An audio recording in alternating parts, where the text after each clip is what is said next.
Warm welcome to all of you. And this is basically the historic occasion that we are celebrating 75th year of independence, and AIIMS is celebrating its 67th Foundation Day. And we are beginning the proceedings of celebrations of Institute Day with the second AIIMS Diamond Jubilee Oration. For that, I request our Honorable Director to please accompany the guest, Dr. P.K. Dave, on the dais.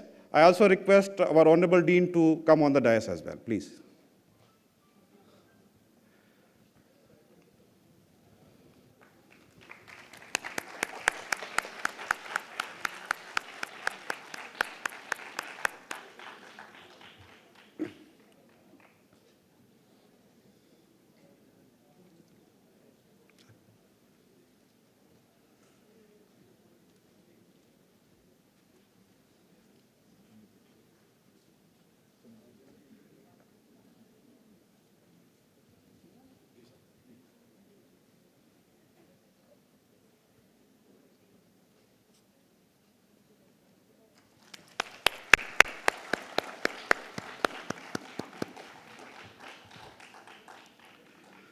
I request academic section staff Geeta to formally welcome Dr. P.K. Dave, who is former director of AIIMS and will be chairing this session, please.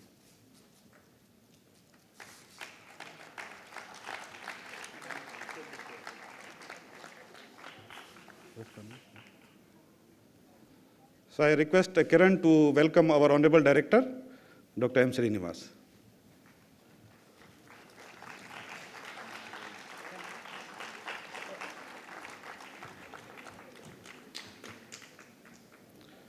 And I request Geeta again to welcome our Dean, Professor Subrat Sinha.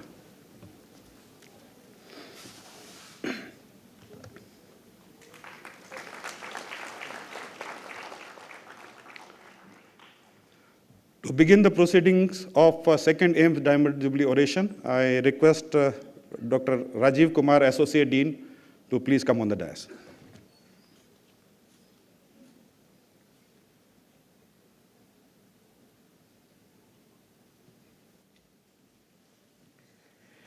Good morning.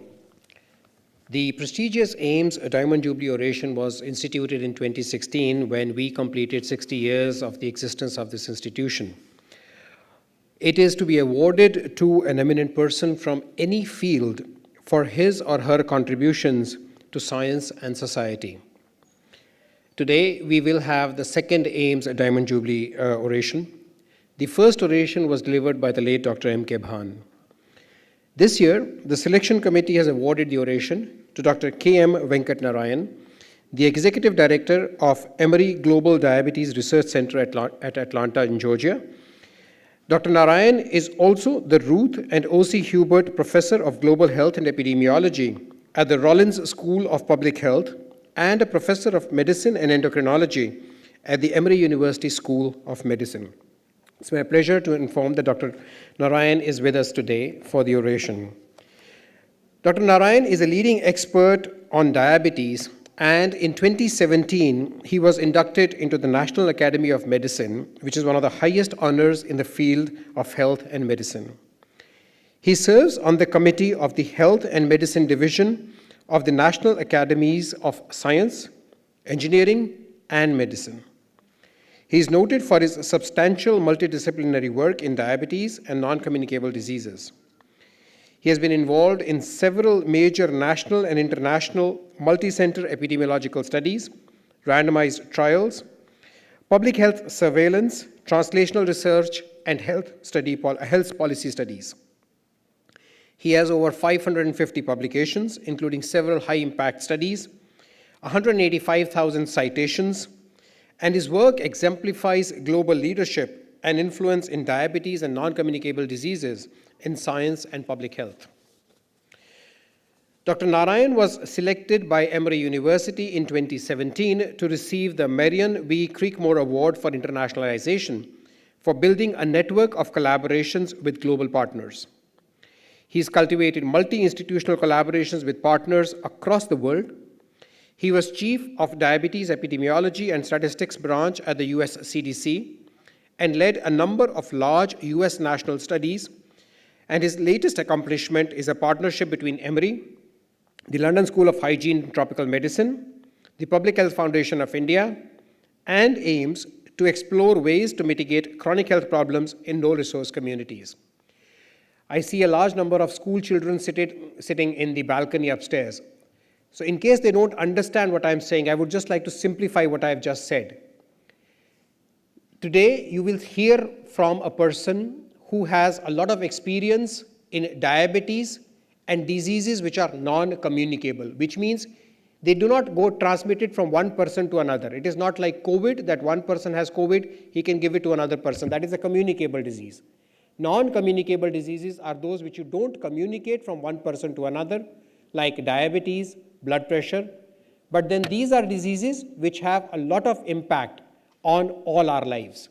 So Dr. Narayan, who will speak next, will talk about these conditions and these diseases and the work that is being done in India and abroad to decrease these diseases. The other important disease, non-communicable, that you may know of is heart disease and heart attacks.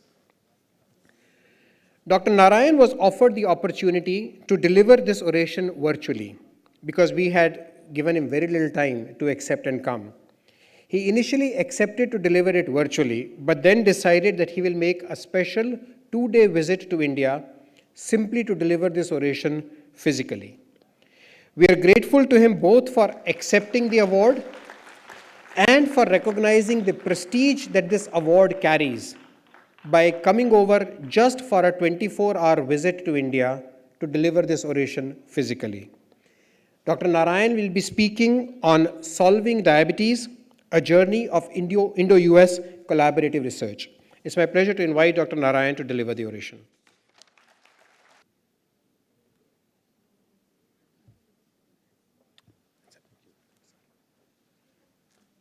Thank you, Dr. Rajeev, Kumar, Dr. Dave, Dr. Srinivas, Dr. Sinha. It is my utmost pleasure to be delivering this oration. And just to realize that I have to follow the footsteps of the great Dr. Ban itself is extremely humbling to me.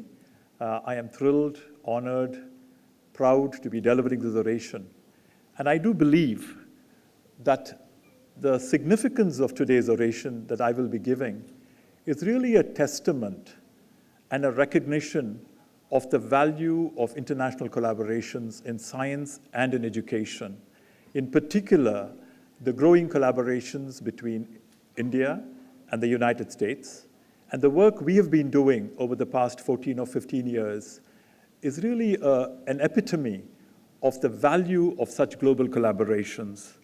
My colleagues at Emory University and myself are extremely privileged, and we feel a sense of honor to have established wonderful long-term collaborations with some of the leading institutions in India, such as the All India Institute of Medical Sciences, the Public Health Foundation of India, the Center for Chronic Disease, Institute of Genomic and Integrative Biology, Ashoka University, the Madras Diabetes Research Foundation, and St. John's Medical College in Bangalore, and more recently, the Asian Institute of Gastroenterology.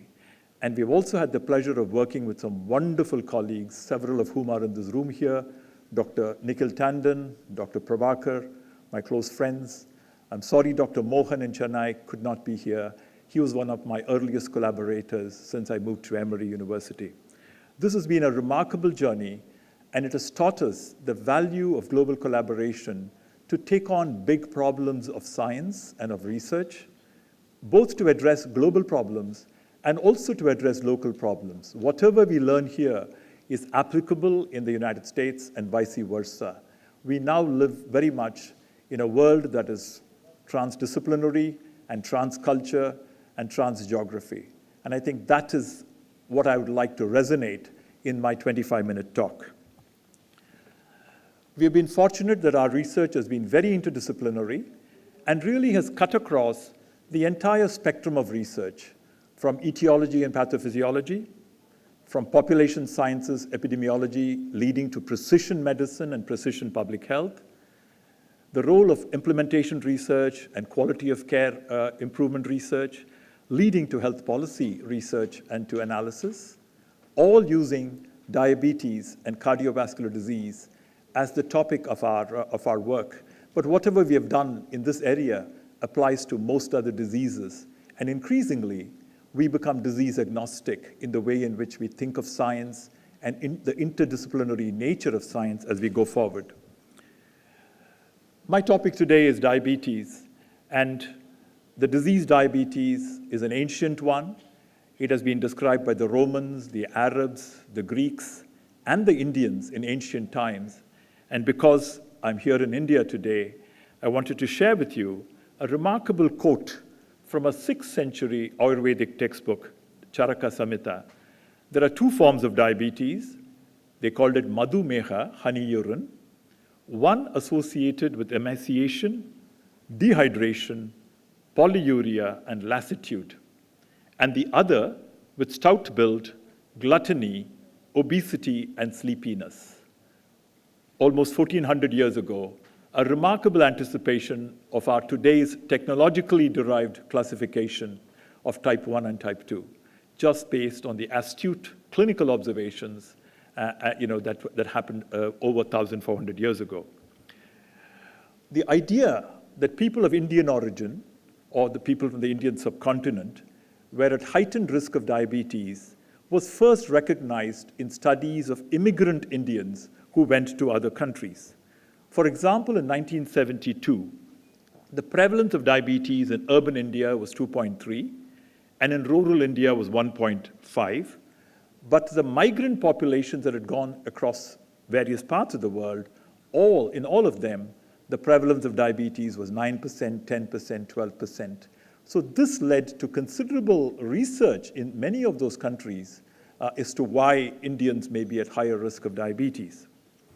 But more recently, in the last 10 years, this was a piece of work undertaken by Anjali Gujral for her PhD in collaboration with Dr. Mohan, using data from a cohort study that I will talk about a little later. She compared Indians who were 40 years and older living in Chennai, India, a population-based sample, with Indian Americans living in California and Chicago in the Masala study. And what she found was quite remarkable, that the Indians in India, urban India, had a higher prevalence than Indian Americans in the United States living in Chicago and California. Of course, there are multiple reasons, but the point remains that this differential is important. It is true for men, it is true for women, and what is also striking, when you compare the prevalence of diabetes in Indians, both Indians living in urban India and Indians living in the United States, it is a lot higher than the US general average of 9%. And indeed, when you assemble all the prevalence data in India since 1971, what you are really seeing is a pattern here, that the prevalence of diabetes in urban India has gone up from 2.3%, anywhere up to 24%, maybe even higher. And in rural India, the prevalence has gone up from 1.5% in 1972, now in certain rural parts, certain states, up to 14 and 15%, for example, in Kerala and Tamil Nadu. Globally, diabetes is a very important disease. In many ways, it's an extremely costly disease. There is no country in the world today where diabetes is not an important problem or where the rates of diabetes is increasing. And within the globe, the Indian subcontinent, call it South Asia, for example, is an epicenter. So when you look at the Indian subcontinent, it represents about 24 to 25% of the global burden of diabetes. And yet, when you look at the research that is done in the population of the Indian subcontinent, including the diaspora, it contributes to less than 1% of the global output of diabetes research. This is a gap that we need to fill together. And this is an area where my colleagues Nikhil Tandon, Dr. Mohan, Dr. Prabhakaran, myself, and others have been working with, very much swimming against the tide, swimming against upstream, to raise the resources and the motivation and the advocacy to get this done. So, and I will show you in the rest of my talk why it is so important to study various populations and why it is not always as simple to transport studies done in well-nourished European populations and apply those findings directly to populations such as in India or in Africa or in China or anywhere for that matter. Let me start with some of our findings in the area of etiology and pathophysiology. This is an important, simple epidemiological observation here in front of you. These data represent 32 million immigrants to the United States. And this was a PhD work done by Rena Oza-Frank some years ago. What she basically did in the immigrant population in the United States, using representative data from surveys, she estimated the prevalence of diabetes by different body weight categories. Her first finding was quite striking, that the immigrants from the Indian subcontinent and immigrants from Africa to the United States, not native-born Africans, but immigrants from Africa, had the highest prevalence of diabetes among immigrants in the United States. But our second finding is even more important and striking. This line here represents the prevalence of diabetes among obese European immigrants to the United States. And if you follow that line carefully, what you will see is the prevalence of diabetes among normal weight Indians and normal weight Africans, immigrants in the United States, is as high or probably even higher than the prevalence of diabetes among obese European immigrants to the United States. So this would raise an important issue that yes, obesity is extremely important insofar as the epidemic of diabetes is concerned, but perhaps there are other factors we should be paying attention to. And that question, why are Indian people at high risk of diabetes, type 2 diabetes in particular, and cardiometabolic diseases, even at low body weight, has been a question that many have been exploring for about 40 to 50 years, ever since the observation of high diabetes risk among Indian immigrants across the world. The one culprit that you might look at might be central adiposity and visceral adiposity in particular. But I'm showing you here a study done by Anjali Gujral, published in the Annals of Internal Medicine, where she compared several US cohorts of whites, Chinese, African Americans, Hispanic, and South Asians. And I want you to see the block that I've marked out in a red square. Those are normal weight people. So even among normal weight people, about 13% of whites, but 42% of South Asians have some metabolic abnormality. And what we mean by metabolic abnormality in this analysis are people with high glucoses, high triglycerides, or low HDLs. And interestingly, in this study, we had access to data on visceral adiposity, well measured using CT scans. So even adjustment for visceral adiposity did not explain away the difference in ethnic difference in metabolic abnormalities, even in normal weight people. More recently, there is a systematic review which is under review at the moment, which I'm sharing with you in advance. In this one, with the distribution of body fat among South Asians was compared with white Europeans. This is a study from UK. And what the author has found is on average, South Asians are about 2.5 times the risk of diabetes than the white Europeans, are about 1 kilogram per meter squared lower in BMI. But interestingly, when you look at the different fat compositions, the South Asians have higher subcutaneous fat in men, no difference in subcutaneous fat in women compared to white Europeans. And very importantly, and this might shock you, in this meta-analysis, which is pretty well done, there was no difference in visceral adiposity in South Asian men and women compared to the whites in Europe. What they found was the South Asians had higher deposition of liver fat, both in men and in women. This would then make us switch on to why are the Indians at low BMI at high risk for diabetes. And here, our group, along with collaborators in India, Dr. Nikhil Tandon, Dr. Mohan, and others, Dr. Anura Kurpad, we have been looking very carefully at the pancreas, in particular, insulin secretion and beta cell function.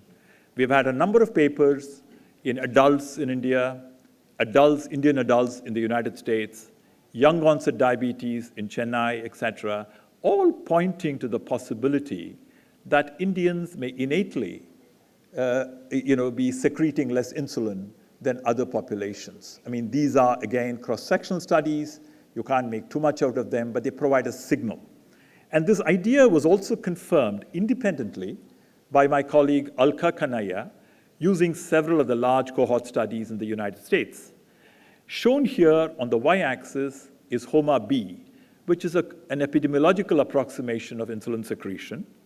These are non-diabetic people, and the x-axis is the age at which the measurement was made. And what you're seeing there is the dark bold line, which is the insulin secretion of South Asians in the United States at different ages. Next to that is the dotted line are the Chinese Americans. So what you really are seeing here is among the ethnic groups in the United States, the South Asians have the lowest secretion of insulin, followed by Chinese Americans, and then the other three groups, the blacks, the Hispanics, and the whites, seem to be quite similar or well endowed in terms of insulin secretion. Again, these are epidemiological studies. A stronger signal really happened, and it often happens by comparing extreme populations. I had the opportunity of working with the Pima Indians for 4 years when I was at NIH. So I reached out to them, and Lisa Steinmays, who works with me, for her PhD, did a study comparing Indians in Chennai in our population study, the CARS cohort, with the Pima Indians in Arizona. And what she found was quite remarkable. Firstly, both populations were at extremely high risk. By age 55, both in Chennai and in the Pima Indians, the prevalence of diabetes was 50%. So half the population of Chennai over the age of 55 had diabetes. Half the population of the Gila River Reservation, where the Pima Indians live, had diabetes over the age of 55. But then the chart here shows you two things. It's showing you insulin secretion. The dark line is the fasting insulin secretion. The red line is the Indians. The purple is the Pima Indians. So at fasting, the Pima Indians are secreting more insulin at different stages of glucose intolerance, normal, IFG, IGT, the combination, and of diabetes. But the dotted line is even more important. The dotted line shows you insulin secretion after a glucose tolerance test measured at 30 minutes. And this 30-minute insulin secretion is important because it's an approximation of the first phase insulin response.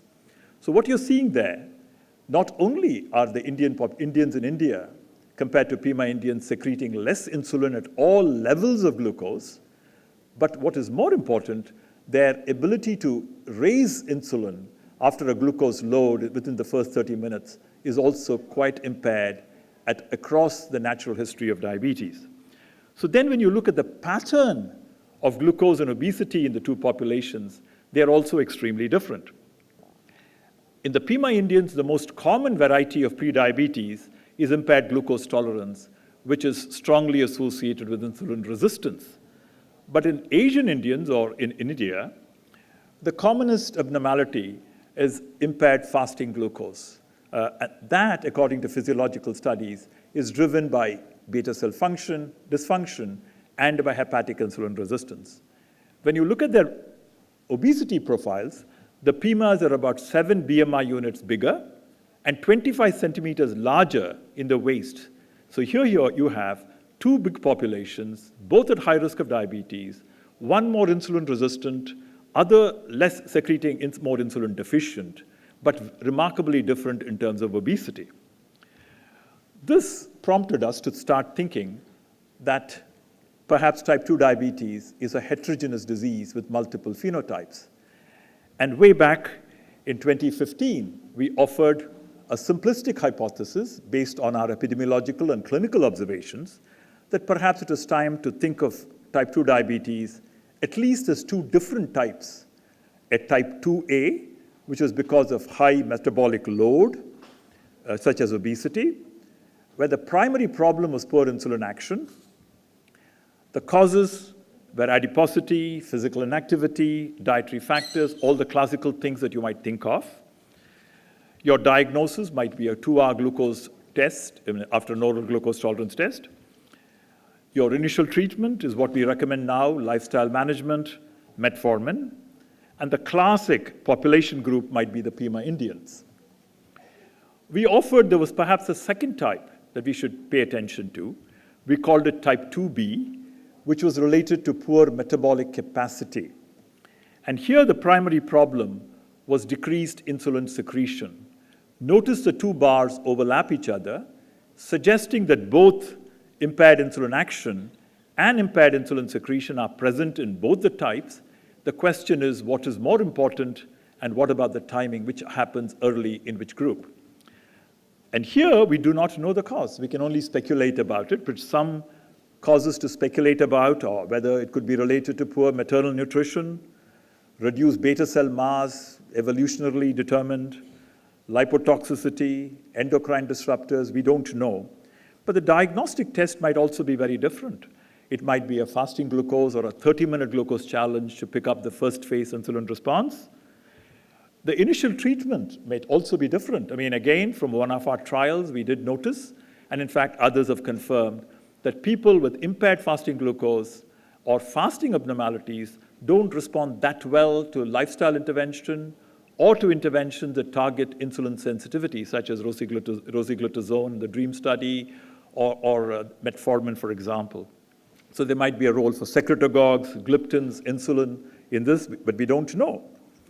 And a classic ethnic group here, in terms of population variant, might be the Asian Indians. So both populations here would have both types of diabetes. The question would be in what frequency, and all other populations of the world might be in between. So there is a spectrum that you might need to think about. This is what we thought about in 2015. 3 years later, this wonderful study published in The Lancet from a Scandinavian group, using their biobank, did a wonderful agnostic cluster analysis and came up with 5 clusters of diabetes. The first cluster was type 1. The remaining 4 were phenotypes of type 2 diabetes. They also had access to genetic information. So the type 1 and one of the type 2 clusters was strongly related to beta cell genes, whereas the other 3 were strongly related to insulin-resistance genes. And that particular group, the group called SID, which was found in early onset, relatively low body weight, is the one of great interest to populations such as in India and worldwide. And in fact, Dr. Mohan from Chennai, using his data of 47 or 48,000 people with diabetes, analyzed it similarly, and they came up with 4 clusters. They didn't have enough in terms of type 1 diabetes. But again, they were able to almost replicate what was done in Scandinavia with subtle differences. Rather than emphasizing the differences, I'm trying to emphasize here the commonalities. Once again, they found the severe insulin-deficient variety of type 2 diabetes very frequent, in fact, more frequent than had been reported in the European samples. More recently, Yajnik from Pune, analyzing data on type 2 diabetes presenting before the age of 45, these are young onset type 2 diabetes, has reported recently that the majority of their type 2 diabetes manifesting before the age of 45 happens to be of the severe insulin deficient variety. Once again, when different studies point in the same direction, it is very reassuring. And here, a study undertaken in the United States by Alka Kanaya, Dr. Banks, and Anjali Gujral, my colleague, looking at the multi-ethnic cohort, they basically found these same 5 clusters, but the clusters were differently distributed in different ethnic groups. And what is important, when you look at the South Asian group in the United States, 38% of the diabetes in that group is what they called severe hyperglycemia, which is your severe insulin deficient cluster. Just yesterday, my colleague Jitin Varghese has published a meta-analysis of all the phenotypes comparing Asians with non-Asians. And that does strongly suggest that in Asian groups, The most common variety is the insulin deficient variety, and even in the other varieties, there seems to be impairment of insulin secretion in Asians compared to others. So we are beginning to build a strong argument in that direction. So using all this, we hypothesized a couple of years ago that perhaps in South Asians, due to long evolutionary history, for whatever reason, our beta cells have been impaired. Why, how, and exactly in what direction, we don't know. So that has given us a lesser endowment to be able to meet the challenges of modern lifestyle. On top of it, South Asians, I haven't shown you data, tend to have a lower lean muscle mass, which means our ability to metabolize glucose might also be impaired. And then on top of it, when modern lifestyle, because of the fat deposition in the liver and in the pancreas, we very rapidly progress along the natural history of diabetes. And in fact, we have done some estimation which suggests that the transition from normal to prediabetes to diabetes is very rapid in South Asian and Indian populations. So we need to get to the fundamentals of this. And this is where I'm extremely excited with some of the work we've been doing over the past 2 years during the pandemic. At Vanderbilt, my colleague, Dr. Al Powers, runs a national network of pancreatic biobank across 52 centers in the US. These are organ donors from unfortunate road traffic accident victims, dying for other reasons, dying for road traffic accidents. But their pancreases are harvested and studied for a variety of diseases, including diabetes. So using the protocols that have been developed at Vanderbilt, we reached out to Dr. Sashikala Mitnala in Hyderabad at the Asian Institute of Gastroenterology. She approached the Jeevan Dan Committee, obtained permission, and got the first 5 donor pancreases of road traffic accident victims. The pancreases were processed using the protocols that have been implemented in Vanderbilt. All the data collection and analysis was done here on the Hyderabad pancreases in India, the Vanderbilt pancreases in Vanderbilt, and sharing with you some very preliminary data. These are preliminary data, so we should not get excited about this. But essentially, when we compared the first 5 donor pancreases from India with 4 roughly age and sex matched samples from the Vanderbilt biobank, these are whites in America, we find certain differences that are highly suggestive. Firstly, the total area of the islet cells in the Indian pancreases seem to be less compared to that in the Vanderbilt pancreases. And secondly, the relative area of the islet cells in the Indian pancreases seem to be occupied by the beta cells.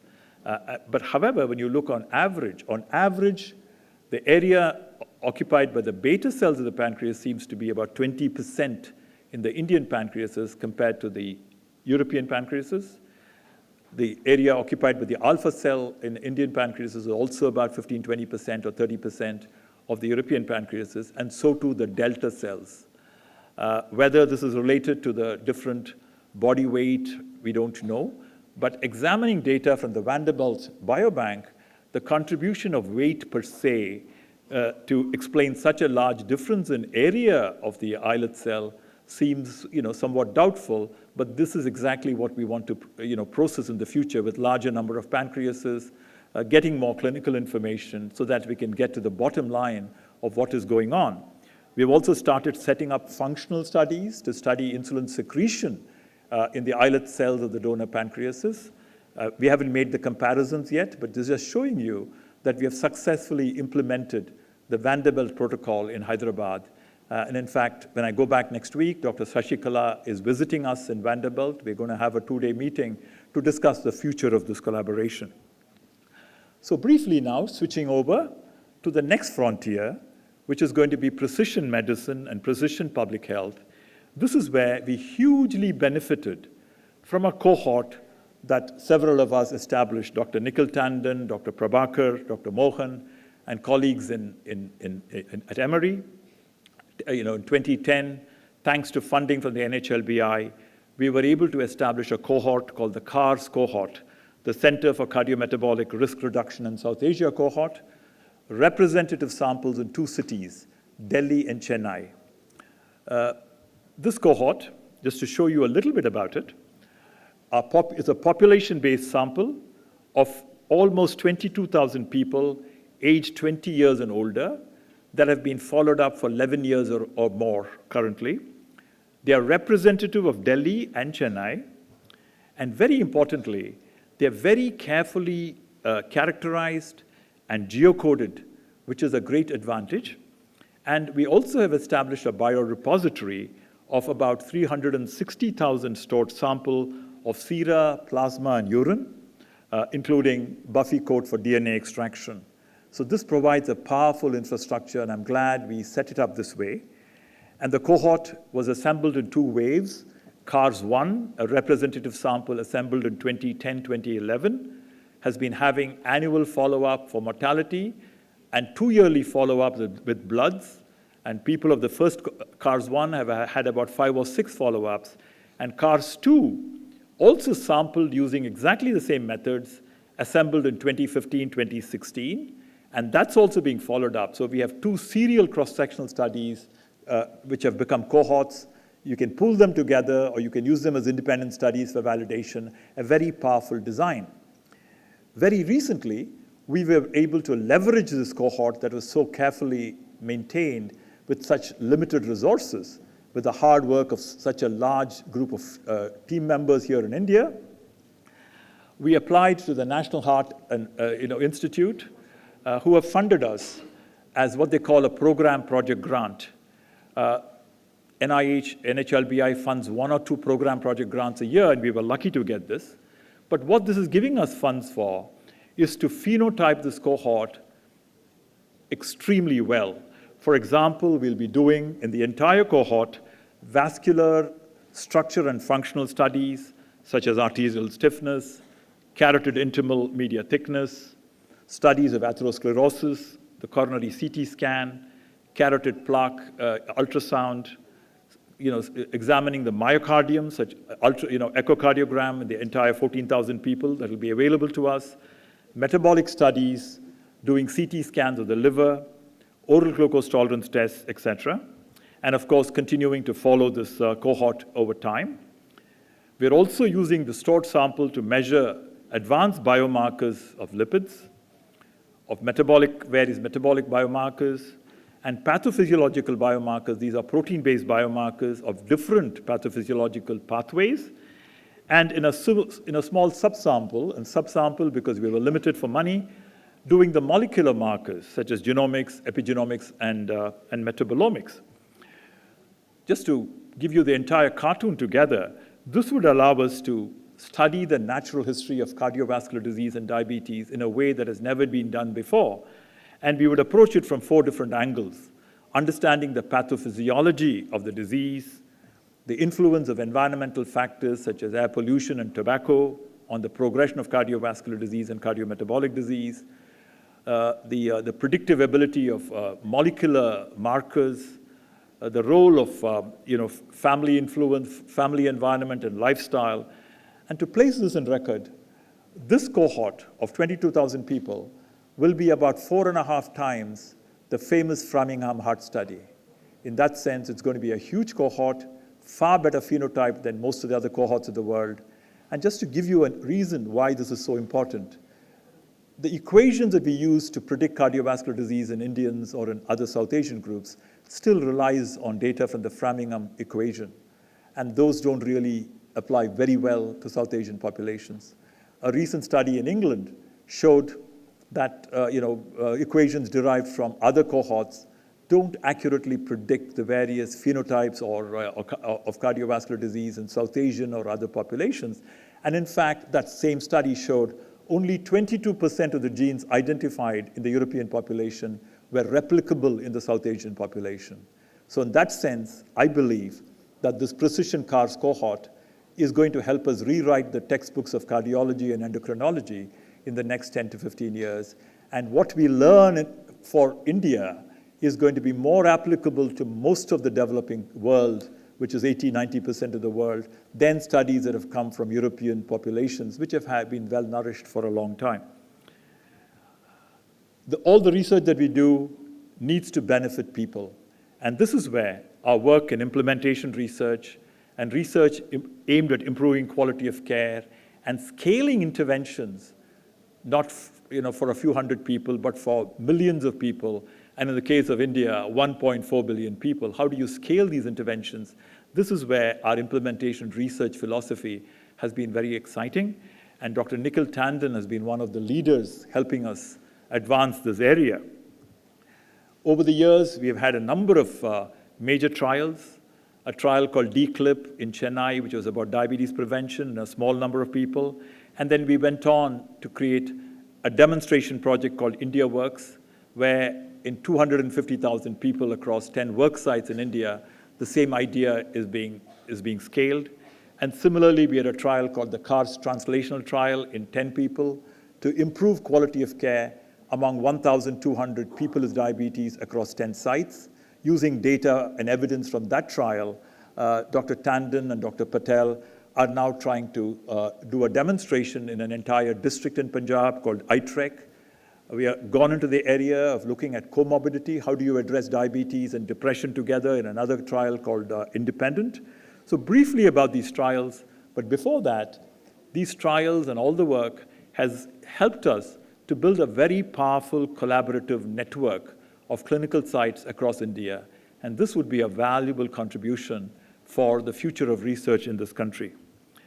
Over the years, our group together with Indian collaborators, we have published nearly 100 papers, including in journals such as JAMA, the Annals of Internal Medicine, British Medical Journal, and others. Just to summarize a couple of translational studies, the first, looking at the role of multi-component intervention to improve quality of care. The idea here is to improve quality of care, you need to support patients to change behavior and to be adherent.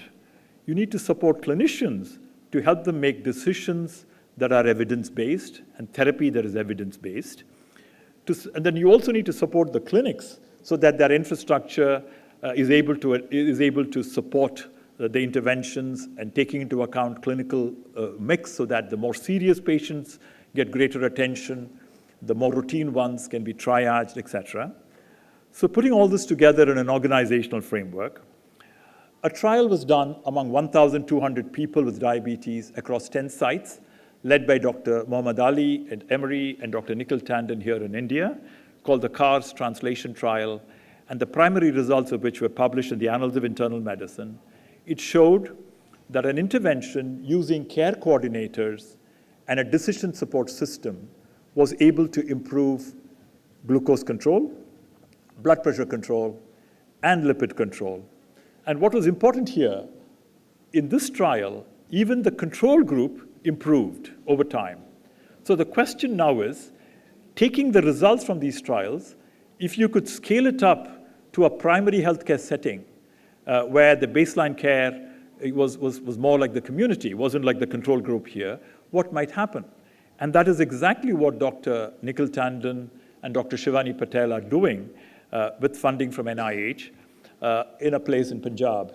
The idea here is, suppose you combined the power of technology like electronic case record forms, built decision support softwares for referral and clinical support, trained healthcare providers in lifestyle management and therapeutic and pharmacological management of diabetes, of cardiovascular disease, and you modified the workflow at the healthcare facilities, such as task shifting.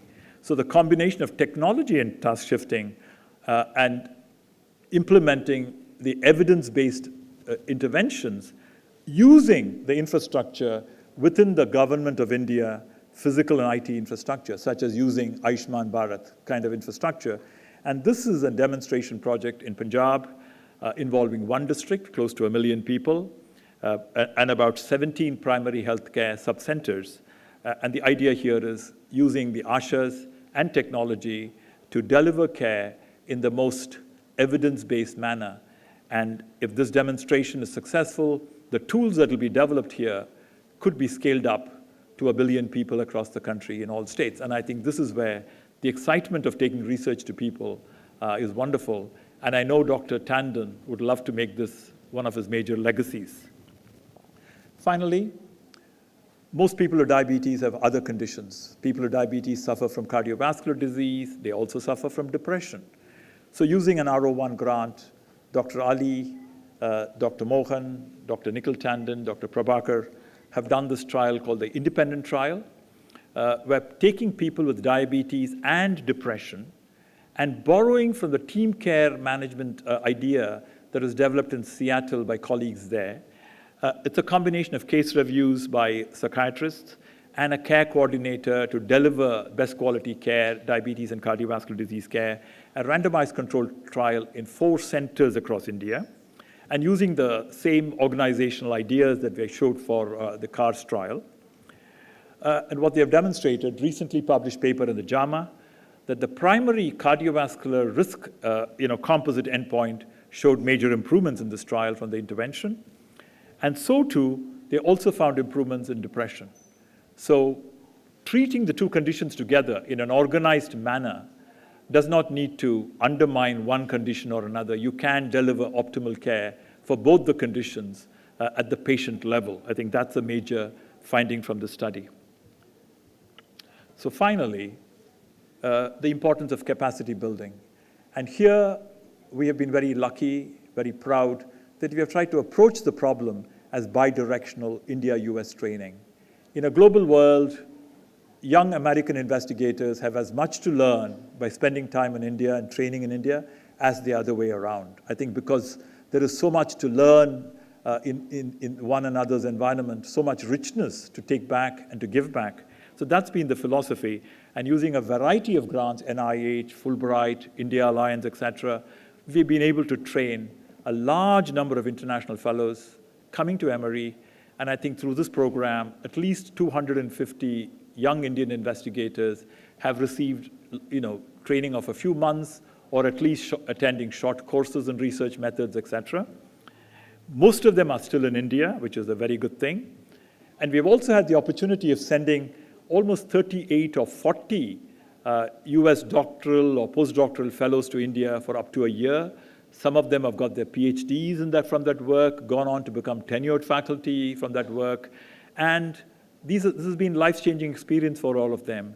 And the most exciting thing has been connecting the young fellows, the India-trained fellows and the US-trained fellows, just this working in the same ecosystem of solving global problems, regardless of whether they're working in India or they're working in the United States, and just realizing that the ITREC study that I mentioned, which is happening in Punjab, is equally applicable to African Americans in Georgia. And in fact, there are colleagues of mine who are writing grants to get that implemented in Georgia. So there's a lot of reverse innovation, reverse training, reverse science exchange that can happen from all this.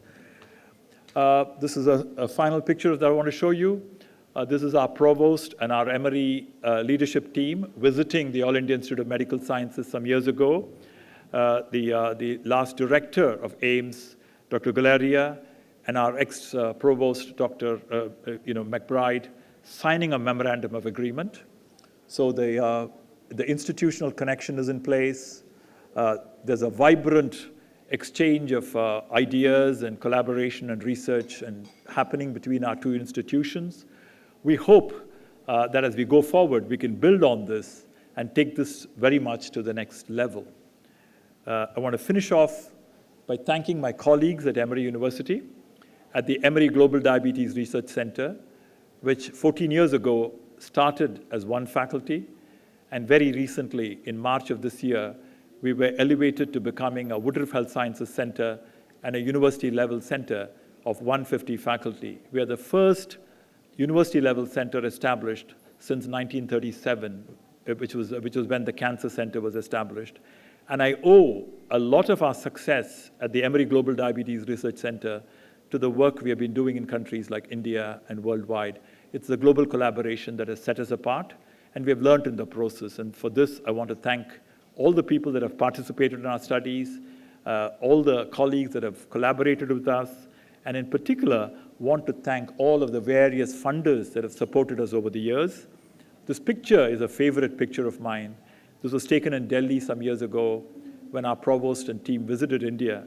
And what this picture shows you is when you get groups of people from across the world to exchange ideas, to exchange stories, to exchange cultures, and to help and support each other, you end up creating a global ecosystem that is so powerful and which can very easily solve the biggest problems of today. And I believe problems like diabetes, climate change, all of this is going to require this kind of collaboration.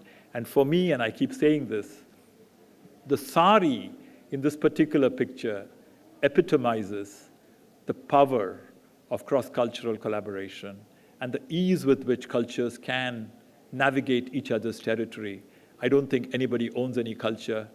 All our cultures are part of a globe, and the more we give, the more we take, the better it is. And I want to conclude with a famous quote from Mahatma Gandhi. The idea of living is to keep all your doors and windows open. Let the breeze from everywhere blow, but hold on to your roots, but also change with times and change with the new ideas that influence you and influence others from your new ideas. With that, thank you very much.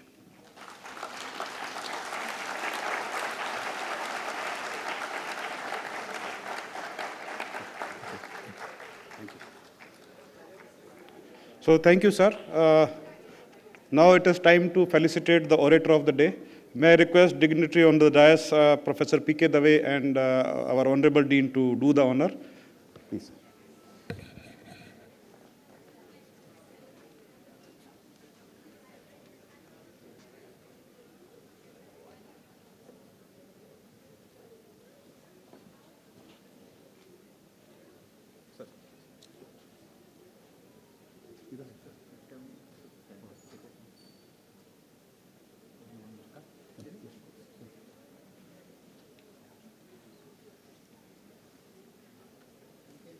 Yes, sir.